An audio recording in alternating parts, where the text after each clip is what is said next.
A'udhu billahi minash shaitanir rajim. Bismillahir rahmanir rahim. Alhamdulillahi rabbil alamin wassalatu wassalamu ala rasulina Muhammadin wa ala alihi wa sahbihi ajma'in. Allahumma la sahla illa ma ja'altahu sahlan wa anta taj'alul hazna idha shi'ta sahlan. Rabbi shrah li sadri wa yassir li amri wahlul 'uqdatan min lisani yafqahu qawli. Rabbi zidni ilman wa fahman wal hikma. Falenderimet, lavderimet dhe gjitha adhurimet i takojnë Allahu Gjelleshanuhu, krijues të gjithësisë. Vetëm atë e falenderojmë dhe vetëm prej tij falje, ndihmë, rahmet dhe bereqet kërkojmë. Salavatet dhe selamet i dërgojmë mbi shpirtin e Muhammed Mustafa sallallahu alaihi wasallam, mbi familjen e tij, mbi shokët e tij dhe mbi gjithë ata të cilët e ndjekin dhe do ta ndjekin rrugën e tij deri në ditën e gjykimit. E falenderojmë Allahun Dhul Xhelal i cili na mundësoi që të arrijmë edhe këtë muaj të Ramazanit dhe lutemi që Allahu të na i pranojë agjërimin e këtij muaji dhe gjitha ibadetet që i bëjmë. Të nderuar besimtarë, çdo besimtar në këtë muaj të shenjtë angazhohet për të shtuar ibadetet me qëllimin e vetëm që të afrohet në rrugën e Allahut Dhul Xhelal. Dhe njëra ndër ibadetet që i shtojmë në këtë muaj me përkushtim është edhe duaja apo lutja. Andaj do të mundohemi të flasim në pika të shkurtra rreth vlerës së duas. Allahu i plotfuqishëm i dha rëndësi të madhe në ajetet kuranore kësaj çështje, por gjithashtu edhe pejgamberi sallallahu alaihi wasallam foli mbi 100 hadithe apo me qindra hadithe rreth kësaj teme. Në Kur'anin famullar Allahu kur na tregon për pejgamberët, na tregon për çdo pejgamber se çfarë dua kanë bërë. Ne e dimë që Nuhu alayhi salam bëri thirrje 950 vite. Nuk e dimi saktësisht se çfarë fizionomie kishte Nuhi alayhi salam. Nuk e dimi saktësisht se në cilin vend jetoi Nuhi alayhi salam. Mirë po e dimi saktë se çfarë dua i bëri. Nuk e dimi saktë se si e kaloi rinien apo pleqërinë Ibrahimi alayhi salam. Mirë po e dimi saktë se çfarë dua i bëri. Pra për çdo pejgamber, Allahu Dhul Xhelal na tregoi se çfarë dua kanë bë. Dhe duat, lutjet e pejgamberëve janë trashëgimi për gjithë njerëzimin deri në ditën e gjykimit. Gjithashtu, edhe Muhamedi sallallahu alaihi wasallam, kur shohim hadithet kuptojmë se në çdo lëvizje dhe në çdo situatë të jetës së tij e shoqëronin duat. Ne mësojmë nëpërmjet transmetimeve se pejgamberi sallallahu alaihi wasallam çfarë dua bënte kur hynte në shtëpi, kur dilte nga shtëpia, çfarë dua bënte kur ishte në udhtim, çfarë dua bënte pas ushqimit, çfarë lutej kur ishte i mërzitur, kur arrinte ndonjë sukses, si e falenderonte dhe madhëronte Allahun nëpërmjet lutjeve. Pra në çdo situatë të tij të jetës, ai e lutke Allahun Dhul Xhelal. Andaj, këto gjëra që i përmendëm neve na japin mësimin se duaja ka vlerë shumë të madhe për çdo besimtar. Vëllezër dhe ju motra të nderuara. Muhamedi sallallahu alaihi wasallam në një hadith të tij thotë: "Ad-du'a huwa al-ibada." Duaja është ibadet. Para se të kuptojmë lutjen si një kërkesë që ja paraqesim Allahut Dhul Xhelal, duhet ta kuptojmë se po e adhurojmë Allahun Dhul Xhelal. Për shkak se besimtari përderisa i ngrit duar drejt qiellit dhe e tregon dobësinë, pafuqinë e tij përpara të plot fuqishmit, ai është duke adhuruar Allahun Xheleshanuhu. Ktu është kulmi i ibadetit. Ndodh që për arsye të ndryshme mos ta shijosh namazin, zekatin apo ibadetet tjera. Për arsye të dembelizmit, të syfaqësisë, të gjunaheve të mëdha, mund të mos ta shijosh ibadetet tjera. Mirë po nuk ka shans teorike, vëllezër dhe ju motra të nderuara, përderisa besimtari i ngrit duar drejt qiellit, e lut Allahun me insistim, e mos ta shijoj ëmbëlsinë e duas.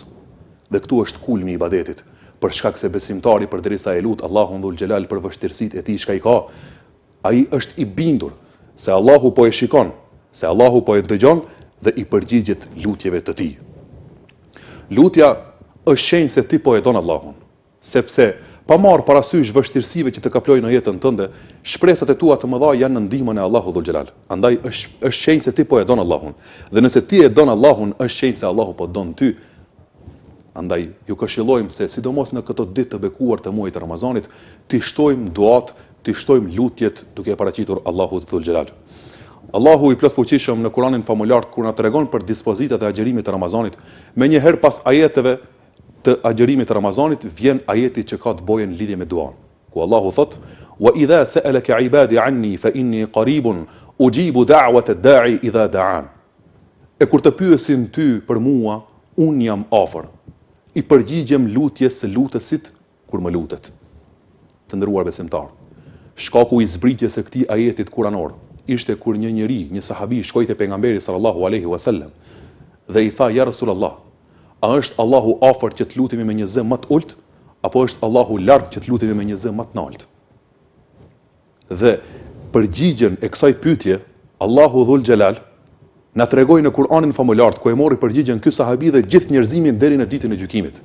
Por shikoni se çfarë urtësie ekziston në këtë ajet kuranor. Ka disa raste kur pejgamberin alayhi salam e kanë pyetur sahabët pyetje të ndryshme, Allahu Dhul Xhelal është përgjigjur nëpërmjet ajeteve kuranore. Mirë po, në çdo përgjigje që kanë zbritur ajetet kuranore, është folja në formën urdhërore: "Thuaj o Muhammed", për shembull.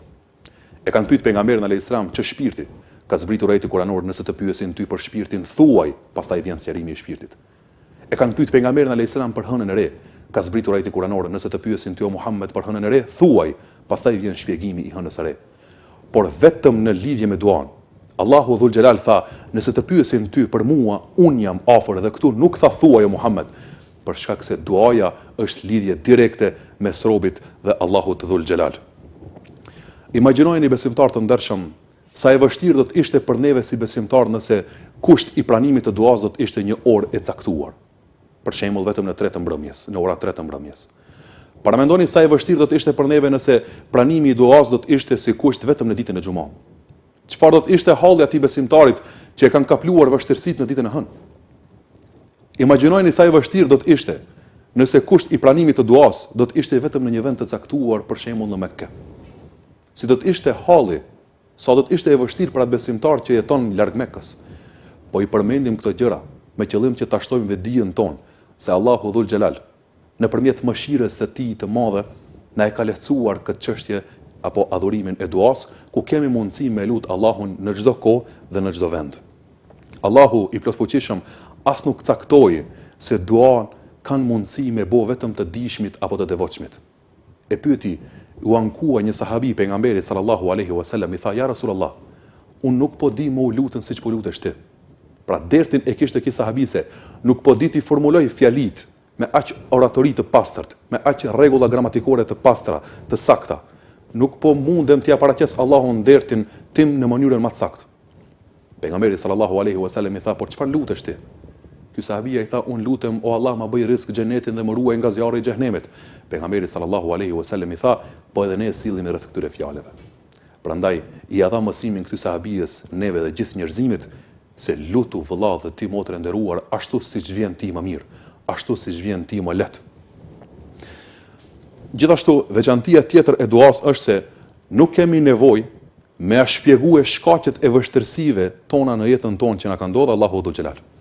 Allahu në Kur'anin famullar thot: "Wa laqad khalaqna al-insana wa na'lamu ma tuwaswisu bihi nafsuhu." Ne kemi krijuar njeriun dhe e dim se çfarë përshpërit në vetvete.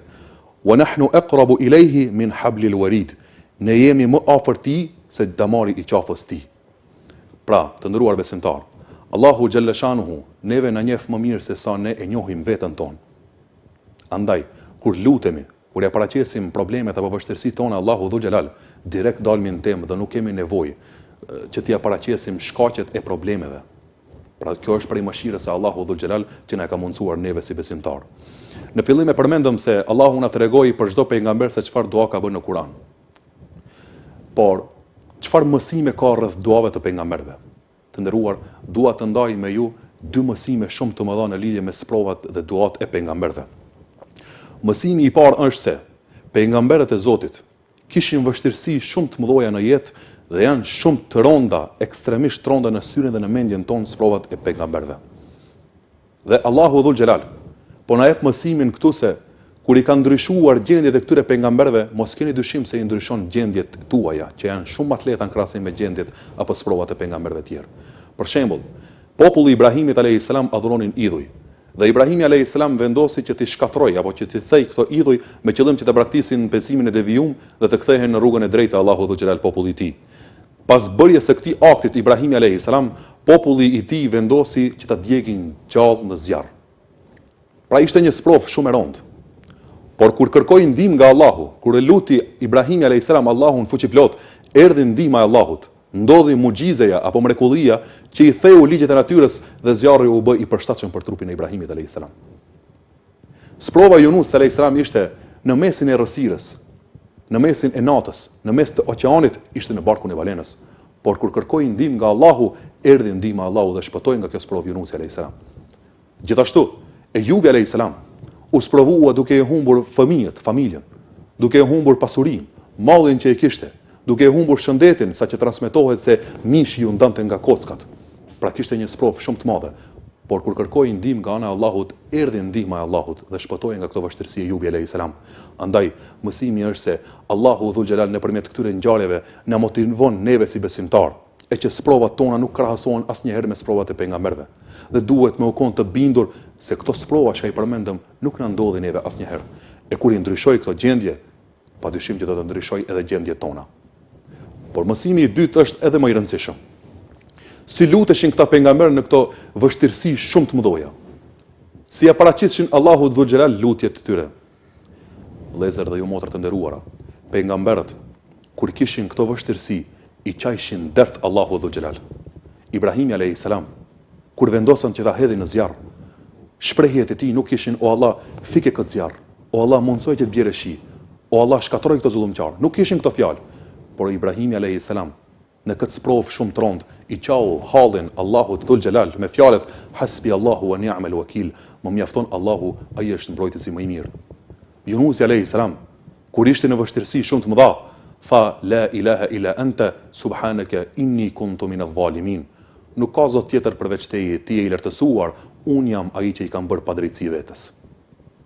Por edhe Ejubi alayhis salam, kur ishte në vështirësi shumë të mëdha, i qau dert Allahu Dhul Xhelal me fjalët inni masanni ad-durru wa anta arhamur rahimin. O Zot, më ka gjetë belaja, po ti je më mëshiruesi ndër mëshiruesit. Besimtar të ndershëm, kjo është një mësim për neve dhe gjithë besimtarëve, që kur të kemi ndonjë dert, kur të kemi ndonjë vështirësi në jetë, të mësohemi dhe ta kemi principin ton jetësor të dim si t'i qojmë dert Allahu Dhul Xhelal. Ndodh në jetën tonë të përditshme që t'i qojmë dert shokut të afërt, të afërmit, familjarit. Edhe pse e dimi se ndoshta nuk na kryen punë, nuk ka kapacitet që të na bëjë zgjidhje për problemet e tona, po i qojmë dert për shkak ta lehtojmë brendësinë tonë. Po ashtu edhe Allahu Dhul Xhelal na kërkon nga ne që t'i qojmë dert Allahu Dhul Xhelal për çdo problem që e kemi, përveç se e lehtojmë brendësinë tonë, përveç se i forcojmë raportet tona me Allahun Dhul Xhelal, vjen edhe ndihma dhe të mirat e Allahut në dunja dhe në ahiret, ku neve mendja nuk na merr se çfarë të mira mund të na vinë. Andaj, çdo besimtar duhet ta ketë princip që t'i qojë dert Allahu Dhul Xhelal. O Zot, ti je plot fuqishëm, o Zot, ti je kryesi im, ti je i gjithditur. Më ndihmo për hallet apo problemet që e kam me familjen time. Ja Rabbil Alamin, më udhëzo familjen time në rrugën e drejtë dhe më ruaj nga rruga e devijimit. O Allah, ngritë vetdijen e këtij popullit ton dhe vetdijen e umetit Muhamedit alayhis salam. Pra në këtë formë duhet ta qojmë hallin Allahut Dhul Xhelal. Të nderuar besimtar, në fund, nëse doni të dini se si i keni raportet tuaja me Allahun Dhul Xhelal, shiqoni se si i bëni duat. Ne thamë se duaja është me i qajtë në dert Allahu Dhul Xhelal. Nëse derti yt është, o Allah më bëj për të sinqertëve, o Allah më mundso që të bëhem për të devotshmëve, o Allah më prano ibadetet e mia, o Allah më ruaj nga rruga e devijimit dhe më urdhëzo në rrugën e drejtë. Nëse derti yt është, o Allah më mundso që të dal nga kjo botë me iman, më mundso xhenetin dhe më ruaj nga dënimi i zjarrit, dënimi i varrit dhe dënimi dhe hidhërimi yt në këtë botë. Dije se raportet e tua me Allahun Dhul Xhelal janë shumë të fuqishme. Sepse i ke kuptuar prioritetet e duas, i ke kuptuar vlerat e kësaj bote dhe botës tjetër. Por në të kundërtën, nëse derti yt, nëse lista e kërkesave të duave është vetëm për çështjet e kësaj bote, me fjalët o Allah, më jep shëndetin në trupin tim, më shto pasurinë, më jep suksese materiale, apo kërkesa të tilla, dije se raportet e tua me Allahun Dhul Xhelal janë të dobëta, sepse i ke ngatruar prioritetet. Nderuar besimtar, nuk po themi ne mos u luteni për çështjet e kësaj bote. Jo, sepse edhe pejgamberi sallallahu alaihi wasallam shohim në transmetimet që lutej, o Allah më ruaj nga varfëria, më ruaj nga borxhet, më jep shëndet në trupin tim. Por qëllimi jon është që lutjet e çështjes së kësaj bote të balancohen me lutjet e çështjes së ahiretit. Kur lutim Allahun Dhul Xhelal që të na shtoj pasurinë, ta lutim Allahun Dhul Xhelal që të na shtoj edhe takvan në zemrën tonë. Kur lutim Allahun Dhul Xhelal që të na jep shëndet të mirë, shëndet të plot në trupin tonë, ta lutim Allahun Dhul Xhelal që të na jep shëndet të mirë në zemrat tona. të na ruaj nga sëmundjet e zemrës, siç janë inati, xhelozia, mendjemadhësia, egoja e tjerë. Andaj duke i balancuar duat e kësaj bote me duat e botës tjetër, i forcojmë lidhjet tona me Allahun dhul xhelal. Të nderuar besimtar, e kanë pyetur një të urtë, a e din se kujt i pranohen duat? Ai është përgjigjur, nuk e di se kujt i pranohen, por e di se kush i pranon. Ai është Allahu. Vëllezër dhe ju motra të nderuara, pejgamberi sallallahu alaihi wasallam na ka porositur se lutja e agjëruesit nuk kthehet mbrapa. Ju apelojmë që t'i shtoni lutjet sa më shumë, sidomos në kohë të iftarit dhe në kohë të syfyrit. Ju apelojmë që duat tona të jenë: o Allah, na udhëzo në rrugën e drejtë, na prano agjërimin, na prano ibadetet, ngrite vetdijen e popullit ton, ngrite umetin e Muhamedit alayhi salam, na bashko dhe mos na përço, udhëzoje familjen tonë në rrugën e drejtë e kështu me radhë. Elusim Allahun që të na pranoj agjërimin e muajit Ramazanit, elusim Allahun dhul xhelal të na i pranoj gjitha ibadetet, elusim Allahun që të na ruaj nga çdo gjë e keqe dhe të na forcojë me të mira. Walhamdulillahi rabbil alamin. Al-Fatiha.